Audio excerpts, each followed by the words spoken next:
అదిరన్ సంచ మహేశ్వరంకి అతి సమీపంలో HMDA approved villa ప్లాట్లు ఈఎంఐ మరియు బ్యాంక్ లోన్ సౌకర్యం అందుబాటులో. చర్లపల్లి రైల్వే స్టేషన్ సమీపంలో ట్రైన్ కింద పడి బలవన్మరణానికి పాల్పడినటువంటి విజయారెడ్డి గారు, ఆమె పిల్లలు ఏం జరిగింది అనేది ఇప్పటి వరకు కూడా బయటికి రానటువంటి పరిస్థితి మిస్టరీగానే ఉంది. ఇంకా ఇప్పటికీ మీరు విజయశాంతి రెడ్డి గారు ఇద్దరు కలిసే ఉంటామండి.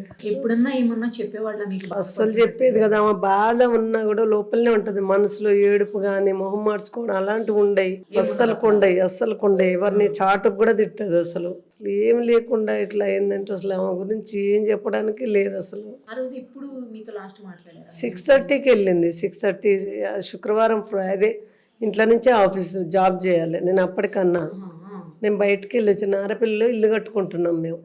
అన్నీ ఆమె పేరే పెట్టుకొని మేము కట్టుకుంటాం. అక్కడ ఏదైనా కలిసి వస్తుంది, ఒక 5-6 లక్షలన్నా వస్తాయి ఒక్కొక్క దాని మీద. ఆమె పేరు పెట్టుకుని ఆమె పేరే ఉంది. ఇప్పుడు ఆ ఇల్లు కరెంట్ బిల్లు కూడా ఆమె పేరు మీదనే వస్తుంది.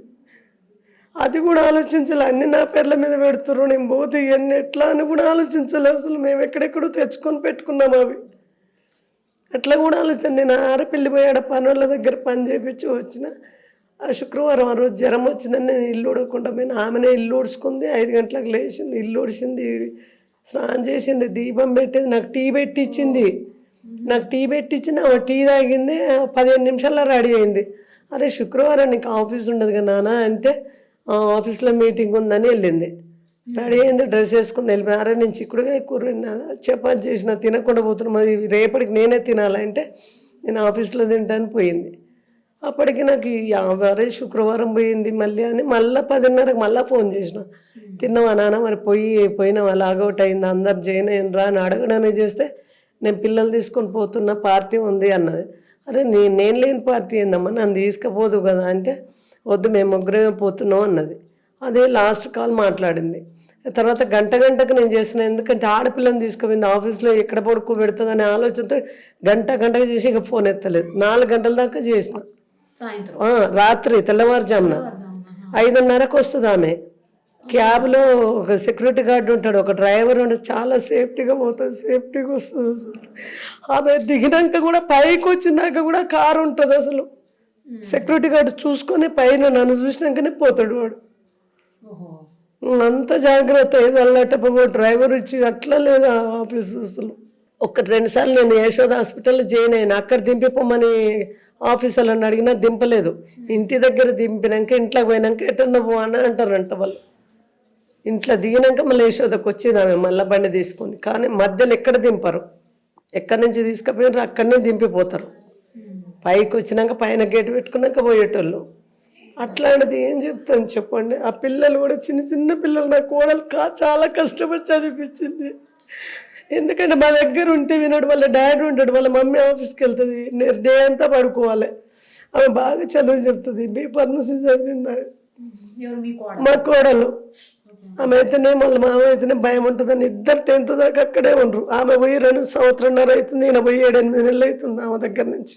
చిన్న పిల్లల కాంచి మా దగ్గరనే పెంచుకొని మేమే అన్ని చేస్తే ఈరోజు ఇట్లా చేసిపోతే ఏం చేస్తాను నేను. కష్టం తెలిసిన వాళ్ళకే తెలుస్తుంది, అందరికీ తెలియదు కదా.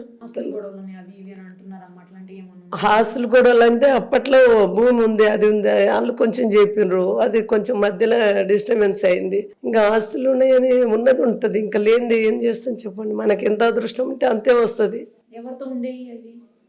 వాళ్ళ అత్తమ్మ భూములే, ఇంకా ఎవరిలా వీళ్ళ ఈ ఊర్లో ఇటువే, అంతేగాని ఏం లేదు. నేను చాలా కష్టపడి 4 years చదివిపించినాకనే జాబ్ చేసుకుంటాను. బీటెక్ మొత్తం నా దగ్గరే చదువుకుంది.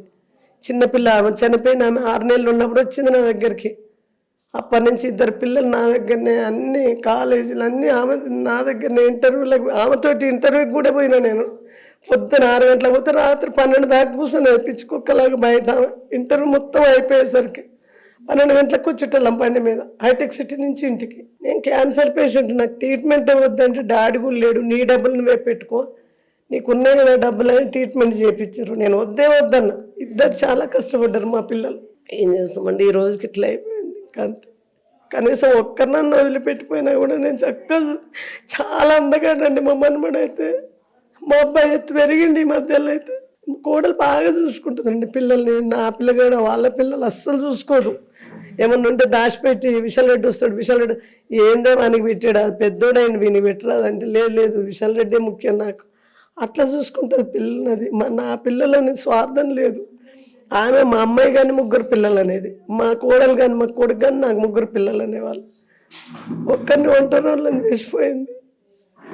ఏ రోజు ఇట్లా చేస్తుందని అనుకోలేదు నేను. ఏ ఊరికి పోయినా ఆమెనే అడుగుతారు, శాంతి రాలేదు. అసలు మమ్మల్ని ఎవరు పట్టించుకోకుండా చేసిపోయింది మమ్మల్ని. అస్సలు చెప్పదు. ఎవరి మీద కోపం ఉన్నా కూడా వాళ్ళని సాటుకు కూడా తిట్టదు. కొంచెం మనం సాటుకు అనుకుంటాం కదా, అబ్బా వాళ్ళు ఇట్లా నేను అన్నా కూడా పట్టించుకోదు. పోనీ అమ్మ వాళ్ళ పాపన వాళ్ళే అంటది. ఎవరినైనా సాటుకు కూడా తిట్టదు. వాళ్ళ అసలు అత్తమామ ముందట ఈ రోజు వరకు కుర్చీ మీద కూర్చుంది ఆమె. మా ఇంటికి వచ్చిన వాళ్ళ ఇంటికి వచ్చిన కిందనే కూర్చున్నాను. నేను దసరా రోజు అందరికి వంట చేసుకొచ్చి అందరం ఇక్కడే కూర్చొని తిన్నాం. అసలుకి ఏం మనసులో ఏం బాధ పెట్టుకోము. ఆమెకు భూమి పిచ్చి 5 ఎకరాలు 10 ఎకరాలు రెడ్డోనికి పిల్లని ఇవ్వాలంటే 10 ఎకరాలు ఉండాలంటది. మగపోరానికి భూమి ఉంటేనే మీ పిల్లని ఇస్తారు, లేకపోతే నీ ముఖానికి ఏముందరా అంటారు. మనకి ఏం ఎకరాలు లేదురా నాన్న, చదువుకో అని చెప్పి మనకున్నది 1 ఎకరమే అని చెప్తున్నారే. 1 ఎకరం ఏదో ఉంది అంటే నీకేం తెలుసు, నీ మనం అనుకుంది కాబట్టి నీకు తెలుస్తలేదు అట్లా అనేది ఆమె. ఏ రోజు అసలు ఏడవదు ఆమె. అసలు ఏడుస్తానన్నా కొంచెం బాధ పోద్ది, ముఖం మార్చుకోదు, ఏడవదు, హ్యాపీగా ఉంటుంది. లోపల ఏం చేసుకుంటుందో తెలియదు. మనసులో కొంచెం బాధ ఉంటే ఏడిస్తే కొంచెం ఫ్రీ అవుతుంది ఆమెకు. అట్లా బాధ కూడా పెట్టుకోదు, బయటకు అసలు తెలియదు. ఫ్లవర్లా వెలుగుతుంటుంది ముఖం ఎప్పుడు చూసినా కూడా. ఎనీ టైం ఎంత సంతోషంగా ఉంటుంది.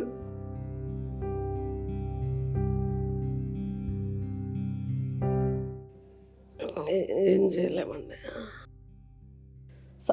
సండేనే అరిసెలు చేసినాం. ఆమె సోమవారం పోతా అన్నది.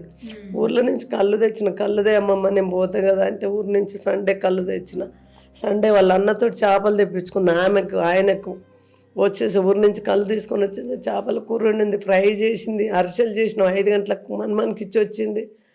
అసలు అంత మంచిగా ఉండేది. అసలు ఎప్పటి నుంచి ప్లాన్ చేసుకుంటుంది అన్నది కూడా తెలియదు మాకు. అసలు ఏదన్నా చెప్తాం ఆ పేరు మీద ఉన్నాయన్న మాకు కనీసం ఇచ్చి కూడా పోలేదు, రాసి పెట్టి కూడా పోలేదు. ఇది నీది ఇది నాదని కూడా.